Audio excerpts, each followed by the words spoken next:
Now give the floor to His Excellency Subramaniam Jaishankar, Minister of External Affairs of India.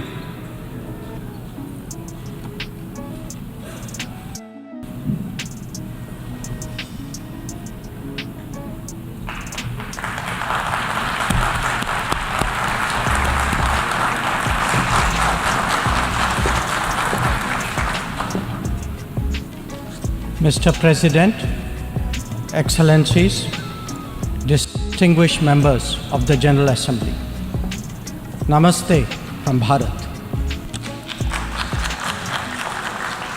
Let me begin by expressing our felicitations to the President of the General Assembly, His Excellency Denis Francis, and our fullest support to the 78th UNGA's theme of rebuilding trust and reigniting global solidarity. This is an occasion to take stock of our achievements and challenges, even while sharing our aspirations and goals. And indeed, in regard to both, there is much that India has to share. Mr. President, the world is witnessing an exceptional period of turmoil. As it is, structural inequities and uneven development have imposed burdens on the global south. But stresses have been aggravated by the impact of the COVID-19 pandemic and the repercussions of ongoing conflicts, tensions, and disputes. As a result, socio-economic gains of recent years have been rolled back, resources for sustainable development are severely challenged, and many countries really struggle to make ends meet. Navigating the future appears even more daunting today. At this juncture, it was with a sense of exceptional responsibility that India took up the presidency of the G20. Our vision of one Earth, one family, one future sought to focus on the key concerns of the many, not just the narrow interests of a few. In the words of Prime Minister Narendra Modi, it was to bridge divides, dismantle barriers, and sow seeds of collaboration that nourish a world where unity prevails over discord and where shared destiny eclipses isolation. The New Delhi G20 Leaders' Declaration articulates our collective ability to do so. Excellencies, friends, at a time when East-West polarization is so sharp and the North-South divide so deep, the New Delhi Summit also affirms that diplomacy and dialogue are the only effective solutions. The international order is diverse, and we must cater for divergences, if not differences. The days when a few nations set the agenda and expected others to fall in line are over. As the United Nations itself symbolizes, finding common ground is an imperative. To listen to others and to respect their viewpoints, this is not weakness, it is the basics of cooperation. Only then can collective efforts on global issues be successful. Recognizing that growth and development must focus on the most vulnerable, we began the G20 presidency by convening the Voice of the Global South Summit. This enabled us to hear directly from 125 nations and place their concerns on the G20 agenda. As a consequence, issues which deserve global attention got a fair hearing. More than that, the deliberations produce outcomes that have great significance for the international community. Mr. President, it was also noteworthy that at India's initiative, the African Union was admitted as a permanent member of the G20. By doing so, we gave voice to an entire continent which has long been its due. This significant step in reform should inspire the United Nations, a much older organization, to also make the Security Council contemporary. Broad representation is, after all, a prerequisite for both effectiveness and credibility. The outcomes of the New Delhi G20 summit will surely resonate for years ahead. Among them is an action plan for sustainable development goals, a crucial need of the day. Equally important are the high principles of lifestyle for environment, and the Green Development Pact as they shape our approach to our planet's future. The transformative role of digital public infrastructure has also finally been recognized as the salience of women-led development in building an inclusive and progressive society. The reform of international financial institutions has been given due weight, as has the resolution of debt vulnerabilities. Friends, the New Delhi G20 outcomes are expressed both as larger policies and as specific initiatives.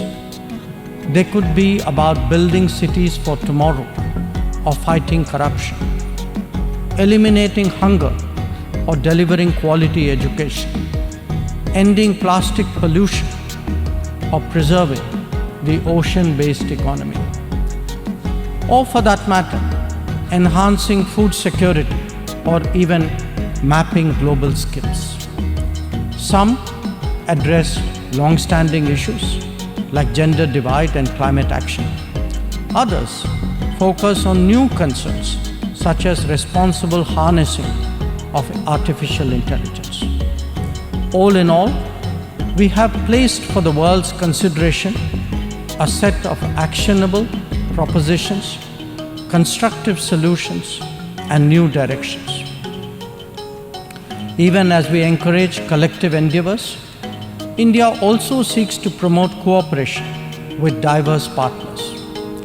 From the era of non-alignment, we have now evolved to that of Vishwa Mitra, a friend to the world. This is reflected in our ability and willingness to engage with a broad range of nations and, where necessary, harmonize interests. It is visible in the rapid growth of the Quad, a mechanism today so relevant to the Indo-Pacific. It is equally apparent in the expansion of the BRICS grouping of independent-minded nations, or in fact, the emergence of the I2U2 combination. Recently, we hosted the creation of the India-Middle East-Europe Economic Corridor, IMEC. The forging of the Global Biofuels Alliance was another notable development. This willingness to work in an open-minded manner on specific domains is now a defining characteristic of the emerging multipolar order. Mr. President, all nations pursue their national interests. We, in India, have never seen that as being in contradiction with global good. When we aspire to be a leading power, this is not for self-aggrandizement, but to take on greater responsibility and make more contributions. The goals we have set for ourselves will make us different from all those whose rise preceded ours. India demonstrated this during the COVID through the Vaccine Maitri initiative.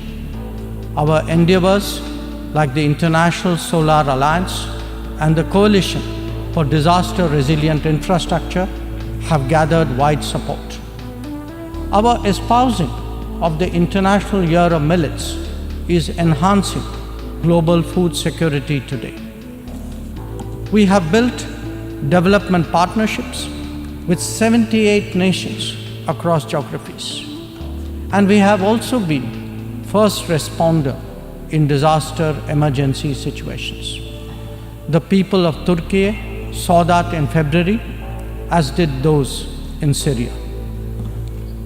Our commitment is understandably even greater closer home. When Sri Lanka experienced a severe economic crisis, it was India that first stepped forward. But even in distant regions, partners such as the Pacific Islands have appreciated our contributions to meet their needs in health, in technology, and in climate action.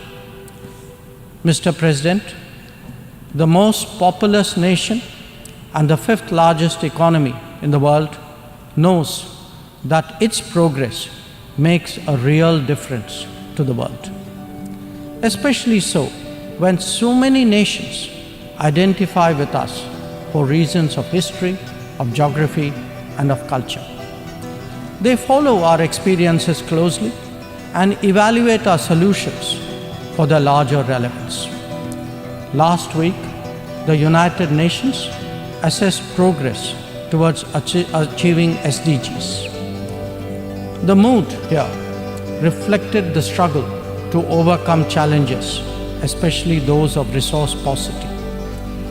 It is therefore vital at this midway that we expand our capacities and regain our confidence. As the largest contributor to meeting SDG targets, India's achievements should give heart to others on this journey.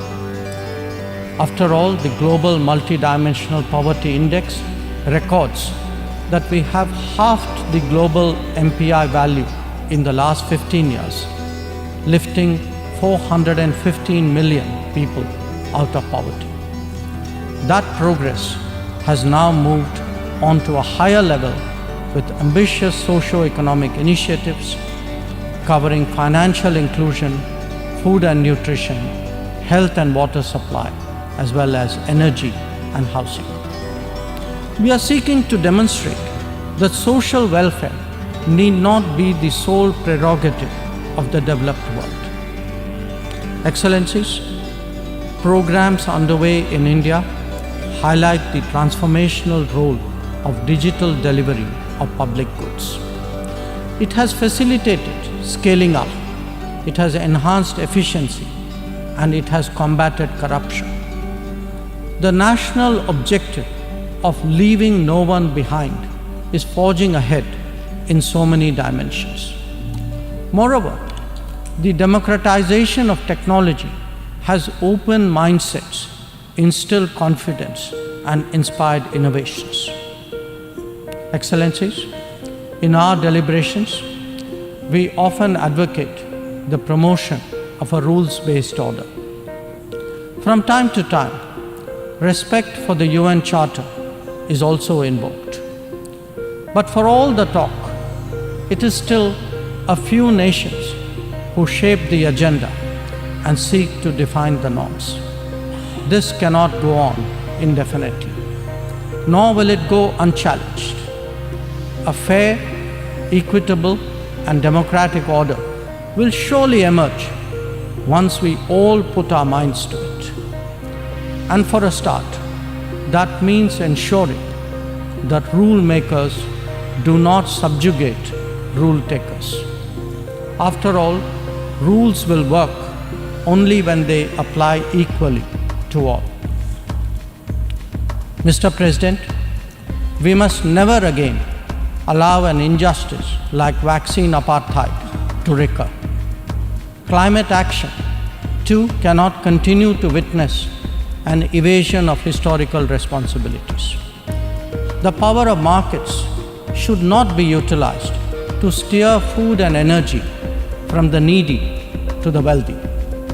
Nor must we countenance that political convenience determines responses to terrorism, extremism, and violence. Similarly, respect for territorial integrity and non-interference in internal affairs cannot be exercises in cherry-picking. When reality departs from the rhetoric, we must have the courage to call it out. Without genuine solidarity, there can never be real trust.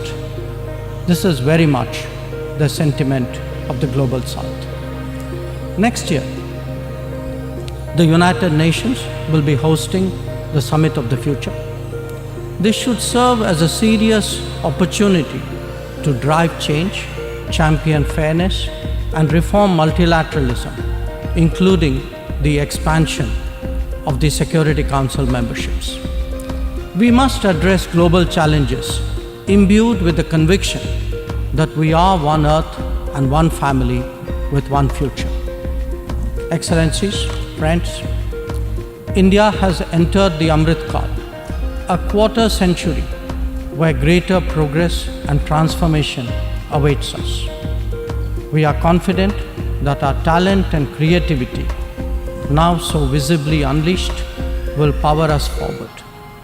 The world saw a glimpse of what is to come when our Chandrayaan-3 landed on the moon. Today, our message to the world is in digitally enabled governance and delivery, in the widening ambit of amenities and services, in rapidly growing infrastructure, and in our energetic startup culture. It is visible too in vibrant cultural expressions such as in the arts, yoga, wellness, and lifestyle. Our latest assertion is in a path-breaking legislation to reserve 1/3 of the seats for women in our legislatures. Mr. President, I speak for a society where ancient traditions of democracy have struck deep modern roots. As a result, our thinking, approaches, and actions are now more grounded and authentic. As a civilizational polity that embraces modernity, we bring both tradition and technology equally confidently to the table. It is this fusion that today defines India, that is Bharat. I thank you, Mr. President.